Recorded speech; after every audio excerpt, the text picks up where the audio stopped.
사느냐 죽느냐 그것이 문제로다 라고 햄릿이 독백을 합니다. 쉽게 결단을 내리지 못하는 햄릿의 우유부단한 모습을 현대인에 빗대어 햄릿 증후군이라고도 합니다. 흔히 결정장애라고 표현하기도 하죠. 우유부단한 분들은 종종 이렇게 말하기도 합니다. 옷을 사거나 여행지 숙소 예약하는 게 며칠씩 걸리기도 해요. 퇴사 고민은 몇 년을 해왔는데 아직도 제자리예요. 꼭 지나고 나서야 이렇게 할 걸 그랬나 후회할 때도 많고요. 결단력 있는 사람이 되고 싶은데 어떻게 하면 좋을까요? 지금부터 알아가 보겠습니다. 너의 심리학.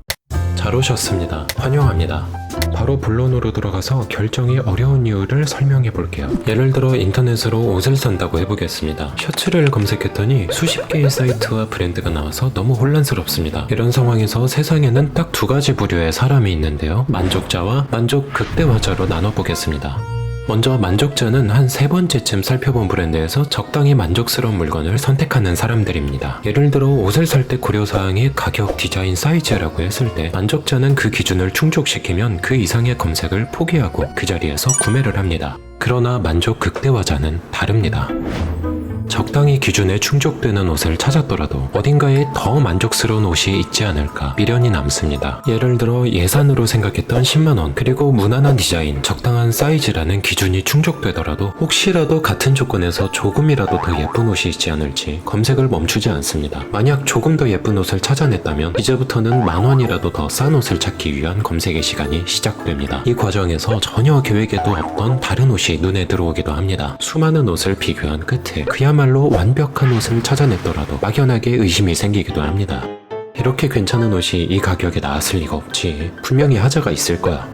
어떤 제품이든 부정적인 리뷰는 있게 마련이지만 그 한두 개의 리뷰에 마음이 흔들리기도 합니다. 이런 식으로 수많은 선택지를 일일이 찾고 확인하느라 자기도 모르는 사이에 시간이 흘러갑니다. 구매를 결정하기까지는 며칠 고민이 더 필요합니다. 이렇게까지 고민할 일이었나 자괴감이 듭니다. 그야말로 전력을 다해서 가장 만족스러운 걸 찾아내긴 했는데 에너지는 고갈되고 맙니다. 가장 후회 없는 결정을 하고 싶어서 스스로 몰아붙였지만 가장 후회스러운 시간을 보내고 말았습니다. 최고의 선택을 했지만 동시에 최악의 기분도 함께 느끼는 역설적인 일이 발생했습니다. 우리는 왜 때로 만족 극대화자가 될까요? 만족 극대화자는 만족자와는 다르게 현재 상황에 그다지 만족하지 못하는 특성이 있습니다. 후회가 남지 않는 최고의 선택을 해야 한다는 당위적인 생각이 있다는 점에서 완벽주의적인 모습이 있다고도 할 수 있습니다. 혹시 놓쳤을지도 모르는 정보가 어딘가에는 존재할지도 모르기 때문에 모든 경우의 수와 가능성을 빠짐없이 확인해야 마음이 놓입니다. 그래서 처음 생각했던 가격, 디자인, 사이즈라는 본질적인 기준 외에도 다른 자잘한 기준들에도 휘둘려서 선택이 어려워지는 일이 발생합니다. 100%의 선택을 하지 못한다면 이 결정은 실패라는 생각이 무의식적으로 잠재돼 있어서 70% 정도의 만족감은 견디기 힘들기 때문입니다.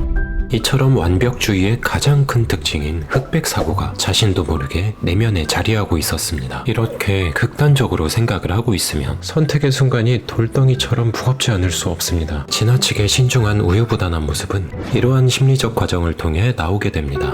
이러한 프레임에서 빠져나오지 못하면 우유부단함은 계속 반복됩니다. 변화를 위해서는 심리적인 방법과 구체적이고 현실적인 방법 두 가지 모두가 필요합니다. 첫 번째로 심리적인 해결 방안은 완벽주의를 내려놓는 것입니다. 완벽주의를 내려놓기 위해서는 불안한 마음을 들여다볼 필요가 있습니다. 선택을 위해 고민을 하는 동안 정말 끝없는 생각들이 스쳐 지나갈 텐데요. 어떤 결정에 앞서서 이렇게 생각이 많아지는 이유는 간단합니다. 불안하기 때문입니다. 불안한 감정은 주로 이렇게 되면 어떡하지? 같은 막연한 생각의 형태로만 지나갑니다. 그 불안의 실체를 명확하게 할 필요가 있습니다. 보통은 강력하게 원하는 것이 있는 만큼이나 불안한 마음도 커지는데요. 예를 들어서 회사에서 인정받고 싶은 욕구가 클수록 완벽한 보고서를 위해 글씨체나 PPT 배경 같은 비교적 덜 본질적인 요소들까지도 포기할 수 없게 돼서 고민의 시간이 길어지게 됩니다. 마찬가지로 사랑받고 싶은 마음이 클수록 선물 고르는 시간이 길어집니다. 혹시라도 실망하게 하지 않을까 두려운 마음이 생길 수밖에 없습니다.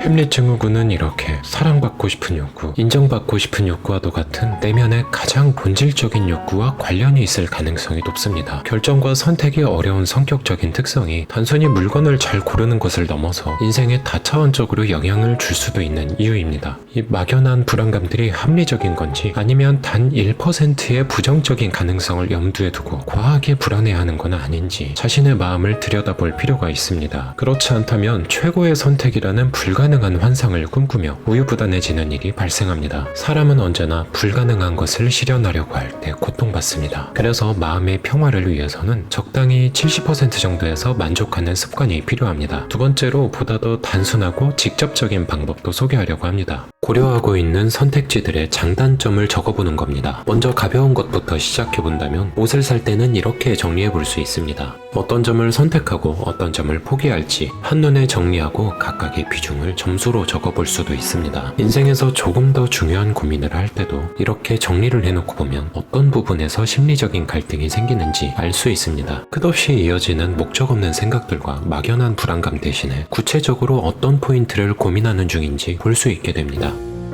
우유부단함이 아닌 신중함으로 자기가 1%라도 더 선호하는 가치가 뭔지 알아볼 수 있습니다. 물론 이 표가 모든 것을 다 해결해 줄 수는 없습니다. 그래서 자기가 좋아하고 싫어하는 것이 무엇인지 확실히 해둬야 합니다. 흔히 마음이 시키는 대로 하라는 말이 있기도 한데요. 자기 마음이 무엇인지 알아야 마음이 시키는 것도 할 수 있습니다. 자기 마음을 잘 모르면 주변 사람들에게 휩쓸리게 됩니다. 누군가 대신 선택을 해주길 바라고 책임도 전가하고 싶어집니다. 선택이 잘못될 경우에는 사람들과 세상을 원망하는 마음도 커집니다. 그래서 선택의 주체는 나라는 생각이 우선될 필요가 있습니다. 내가 누군지, 무엇을 좋아하고 싫어하는지 이런 것들을 통틀어서 자기 이해라고 해볼 수 있습니다. 자기에 대한 이해가 있을 때 결정과 선택도 수월해집니다. 저는 고민이 많은 친구에게 종종 이런 식으로 이야기해주기도 하는데요. 여러분께도 말씀을 드리고 싶네요.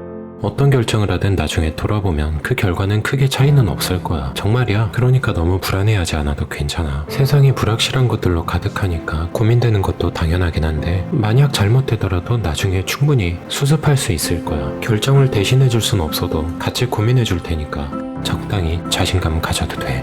지금까지 너의 심리학이었습니다. 여기까지 오신 모든 분들이 일상에서 느껴지는 불확실성을 조금은 더 편하게 느낄 수 있게 된다면 좋겠습니다.